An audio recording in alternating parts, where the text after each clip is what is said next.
ہم کریں گے ہر مظلوم کی حمایت۔ السلام علیکم ناظرین، میں ہوں حورین فاطمہ اور آپ دیکھ رہے ہیں حمایتی نیوز HD چینل۔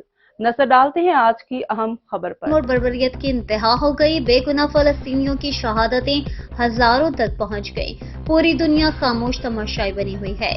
عالمی برادر کو اس کا فوری جنگ بندی کروانے میں کردار ادا کرنا چاہیے۔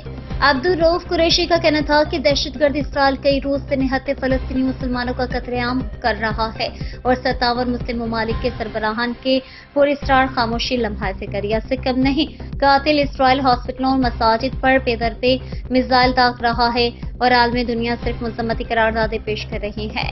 عبدالرؤف مالک قریشی کا صحافیوں سے غیر رسمی گفتگو کرتے ہوئے کہنا تھا کہ اب وقت صرف قراردادیں پیش کرنے اور اخباری بیانات دینے کا نہیں بلکہ عملی اقدامات کر کے مظلوم فلسطینیوں کی مدد کرنے کا ہے۔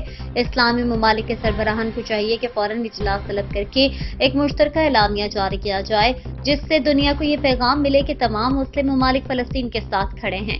ان کا مزید کہنا تھا کہ اقوام متحدہ اگر فلسطینی اسرائیل جنگ بندی نہیں کرا سکتا۔ مزید خبروں اور اپڈیٹ سے باخبر رہنے کے لیے دیکھتے رہیں حمایتی نیوز HD چینل۔